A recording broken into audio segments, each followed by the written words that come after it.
Welcome to cultural program of Comrade Media in Pursuit of Roots.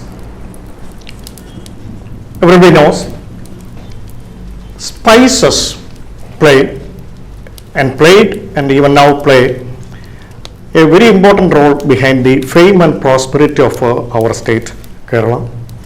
It was so even thousands of years back. Now, Kerala became worldwide known for the spices. Yes.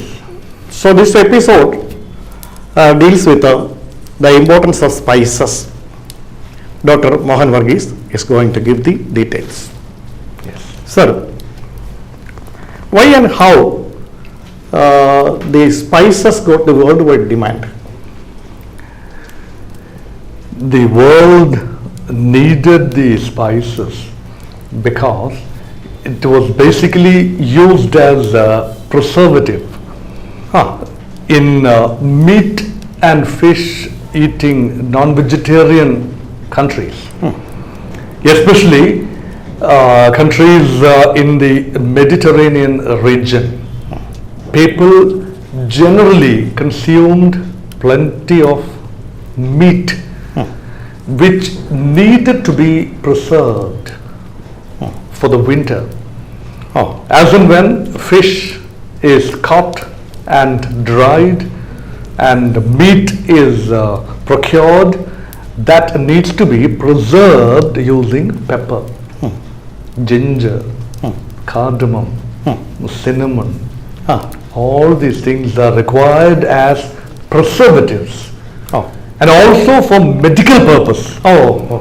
Sometimes for treatment of various kinds of fever and stomach ache, teeth ache, the claw can be used. So for medicinal purposes also, these kind of things are used. The spices are growing available only in Kerala. Not all over Tamil Nadu, only in Kerala region only. Now spices can be located, can be spotted throughout the world, in and around the equatorial region. Not on the polar region, but equatorial belt. Spices have a conducive climate, so much of rainfall, good sunlight, a bit of a mist at night, and high hills sometimes give the right kind of environment for growing spices. So the western cuts of Kerala was ideally suited to grow spices. Right from time immemorial. Even now it remains same. So from Kerala it is spread. It has been colonialism is one reason why spices were taken to African, Latin American and other Asiatic regions. Even before that, the Romans and other people should have been sharing the idea about spices, but there is no recordical evidence to suggest that pepper was grown anywhere other than Kerala. So is the case with cinnamon and other spices. Let us know about this non-pepper items, spices. Sure. Pepper is the major item, but first we will deal with the non-pepper items. And Bible contains certain references about spices. Yes, biblical references were one of the earliest ones. A number of books in Bible, including Exodus and Kings, all deal with various spices, ideally grown in Kerala. But there is no mention of Kerala in Bible. Place is not mentioned. Place is not mentioned, but Bible talks about this sandalwood, Sandalwood. Sandalwood is not spice, but still sandalwood finds a mention. Certainly, it should have gone from southern India, somewhere from southern India. Southern India. And cassia, that is the Varana ila.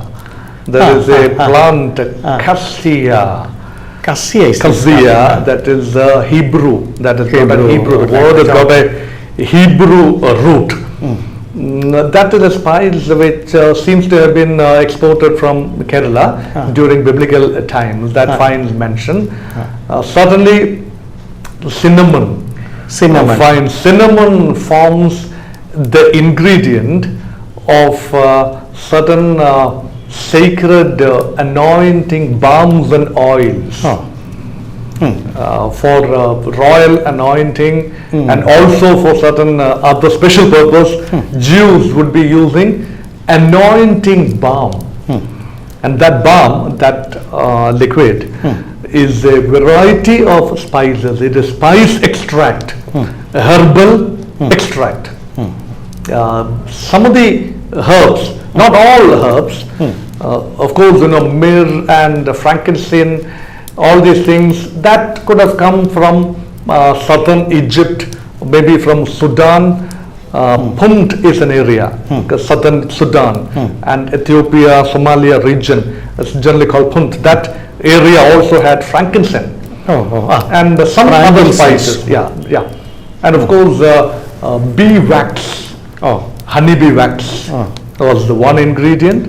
So all these things in various proportions mixed together to create the anointing oil, which are used for sacred purpose. And some of the spices were used for worshipping purpose also. Worshipping purpose, yes. This is that is anointing oil. Also, Jedamamsi Thailam. Jedamamsi. It is a very intriguing substance. Nobody knows exactly what constitute Jedamamsi thing, but it is believed that it is nard, spike root and nard extract. That is an Ayurvedic and Ayurvedic formulation, and also a Unani, Greco-Arab Unani formation. So that is also spike root base. That is called Jedamamsi. That also finds a mention in Bible, in which Jesus' mother Mary seems that not just mother, that Mary Magdalene seems to be using that liquid, that Jedamamsi Thailam, to wipe the leg of Jesus for the purpose of beautification. For beautification, as a scent, as a perfume or whatever. So that's a very expensive thing. So that also could have come from part of it, not the entire thing, could have gone from the then Kerala. That is the Chera land. The Unani treatment is from Arab. That is from West Asia, that southern Europe, that region. Arab countries. But we do not know what exactly are the spices used from Kerala on that. Then what about a Malabatra? That is a spice. Again, it is a debatable shrub or plant or a tree. Malabar Patram. They call it Malabradam or Malabatram. Malabar is Malay and Patram. Malay is Kerala, land where pepper is grown, and Patram is the leaf. I would tend to believe that it is curry leaves. Our curry leaf. It is our curry leaf, which has got exotic curing variety, curing property. Curry pilla. So this is possibly, but huge quantities of curry leaves dried, processed and exported. That forms the basis of certain perfumes. Some perfumes of Arabia and Mesopotamia, Babylonia, Alexandria. The perfumes People were highly appreciative about the perfumes, in which one component is this perfume. Extract of Malabar Patram. So the name indicates that it is from Kerala itself. Possible. It is The origin of Tamil word. Malay is Tamil. Patram is Tamil. So Tamil or Sanskrit. Ancient Tamilagam. Ancient Tamilagam. Ideally from ancient Tamilagam, somewhere in ancient Tamilagam. We know that curry leaves should have been growing in Kerala those days. Now, so many other places also. Then, why pepper is getting so much importance, and it is called black gold? How and why? Before coming to pepper, we have to deal with a very important spice called, we will deal with pepper, all right.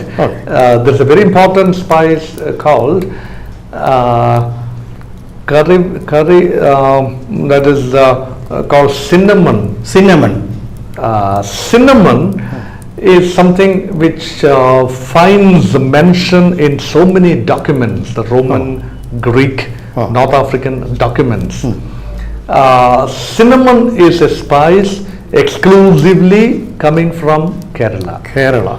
And Arab traders, as I mentioned in the previous episode, the Arab traders would collect cinnamon using a particular kind of a method. That method, this is wild growth. Cinnamon would be, this is a tree, it's a bark of a tree. Bark of a tree that is being peeled off. It is very difficult for people to enter into deep, dense forest to collect this cinnamon. Therefore, a piece of meat would be placed in an open field for an eagle or a vulture to come and pick up that big piece of meat, fly and take it to the highest peak where the nest is placed. That nest is formed by the cinnamon parts. Using the claw, the bird would be plucking or picking the cinnamon pieces, peeling off from the tree, and use that pieces, small pieces, to create the nest. And that nest, nobody can reach that nest in the highest peak, top part of the tree. And when the meat is placed on the tree, by virtue of the weight, the entire nest will collapse. So that the people can go and collect it very easily from down. They can pick it up. So this is one method. There are so many methods of making it. So this is how the writers curious mentioned. method. So this is the cinnamon part of it. And of course, you were asking me about spices other than pepper. Cinnamon, cardamom, clove, ginger. Inji, we call in Malayalam. Originally, it was called zingiber by the Greeks. That is dried and used, in a particular way, and dried up and used. So this is the inji. This is the ginger part. Okay. Then what about pepper? We can. You are you are curious about pepper. Pepper constitute around 75% of the entire use of spices. Black gold. That is called black gold. That's also called Yavana Priya. Yavana is the Greek and Roman.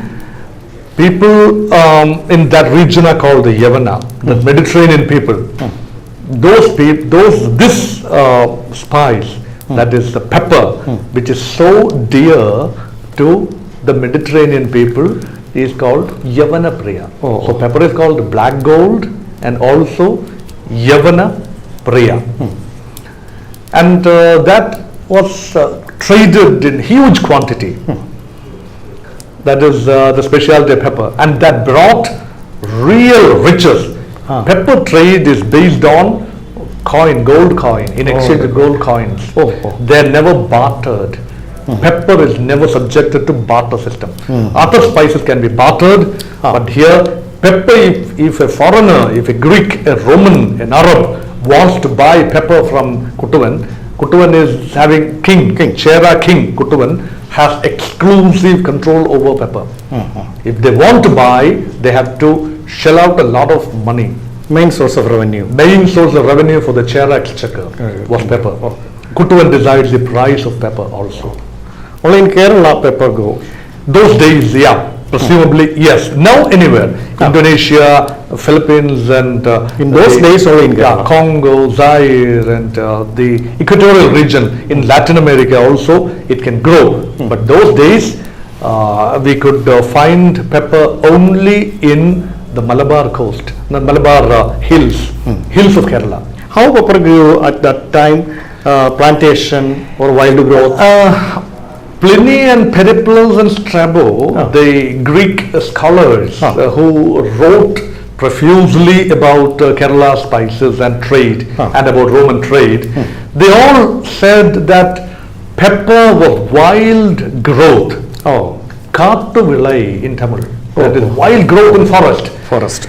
That local people would go to the forest and pluck. It is a heavy labor-intensive work, going deep into the forest to pluck, fighting wild animals and fighting against all odds. They would bring it in small canoes to the ports and then dry and then sort and sell. But later, the Al-Idrisi, who came here, Arab trader, in the 12th century AD, and Ibn Battuta, who came later, and Marco Polo, who came in 13th century, Italian traveler Marco Polo came on the way from China, came here, and also John Marignelli, who came in 14th century. They were all mentioning about pepper being a cultivation, that is scientifically, systematically cultivated in plantation. They talk about plantation. So we can roughly say that during the times of the Roman trade, AD 1st, 2nd and 3rd centuries, pepper was a wild growth in Kerala. But very expensive. But in by Middle Ages and later Middle Ages, pepper was scientifically and systematically cultivated. Began to be proper cultivated. irrigation facilities and all that. And they also say pepper was never exclusively grown as a crop in a particular field. It was an Ida Vilai. Ida Vilai means the mid-crop. Along with coconut plantation, along with arecanut trees, along with other trees. Pepper needed a base tree. Climbing up. It's a creeper. Pepper is a creeper. So it needed a straight supporting tree. For cultivation. So Idavilai, that was pepper. That is the thing. That is the idea. And mostly the Syrian Christians, the Nasranis in Kerala, was basically in control of the pepper trade. They in turn hand it over to the Jewish or Roman traders in the ports, or Arab or Chinese traders, and they export it. Colonialism also triggered the popularity of pepper. Any connection between colonialism and pepper? Of course, colonialism, they wanted good quality pepper. They were expecting quality pepper. They just don't want just pepper. They would sort it into 3 varieties. Pepper is not just one variety. You can't say that pepper is just one variety. Pepper is basically 3 varieties. The lowest, the least expensive ones are the black pepper. Black pepper is costing during the days of Roman trade 4 Roman dinar per 1 pound. 1 pound. 1 pound means 4 dinar. Black pepper. Then comes white pepper. The black pepper in boiled water and peeling off the skin and inside part is called the white pepper. You can call it a very, very exotic variety. That is double the price, 8 dinar per pound. Exactly double. Exactly double. And there is a third variety, which is a rare variety called the long pepper. This is a different species. Long pepper. That's a different plant altogether. The long pepper was costing those days 15 dinars per 1 pound. So the rates differ. So Romans were using all the three varieties. They were purchasing, foreigners were purchasing large quantities of these three varieties of pepper. And it was extremely, expensive, and Roman exchequer, like what we have seen earlier, had to shell out a lot of money based on, the trade in pepper. For pepper. Even before the British came, so many other people came in search of seeking pepper. So many people from all sides of the world came here. Originally, it is Arab in BC. Arab traders came looking for pepper.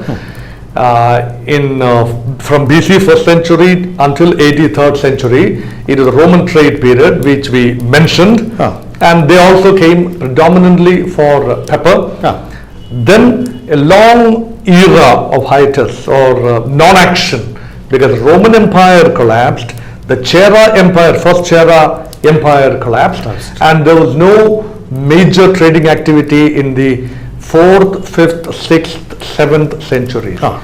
Then from 8th and 9th centuries onwards, there's a new era of trade.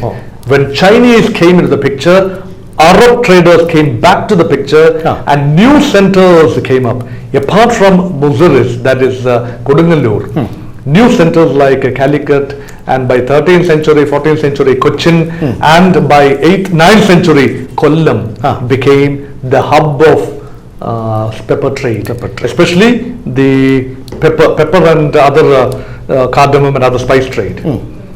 So that is the pre-European colonization era. But European colonization, as a prelude to European colonization, Vasco da Gama came to Kerala in 1498. That is the late 15th century. He came to Kapad, Kozhikode.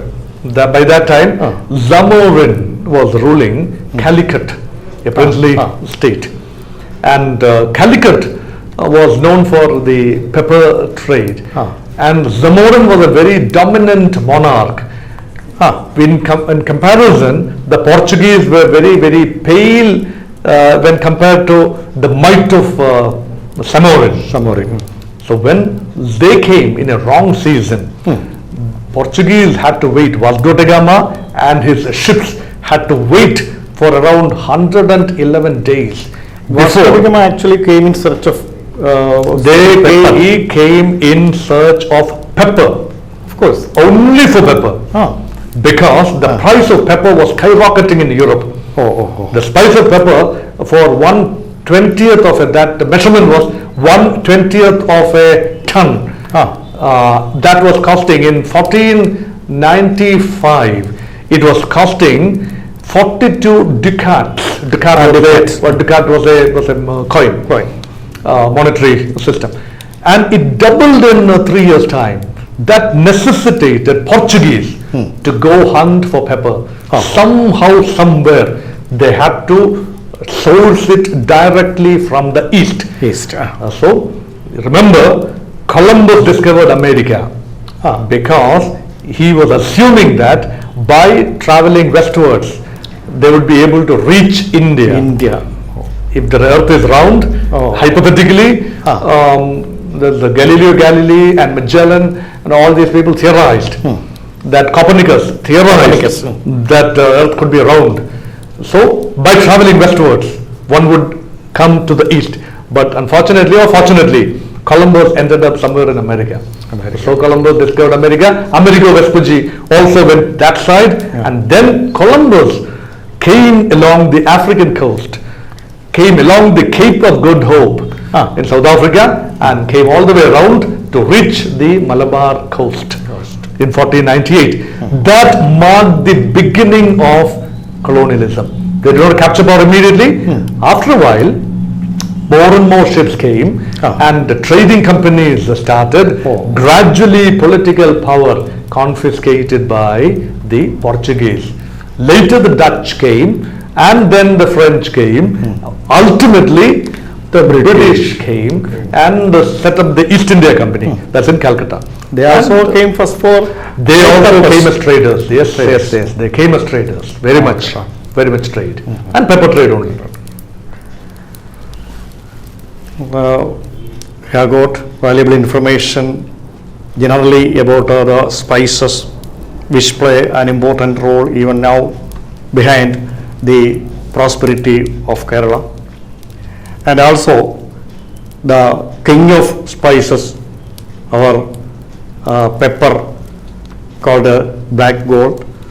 That's also about some very informative talk we got about pepper.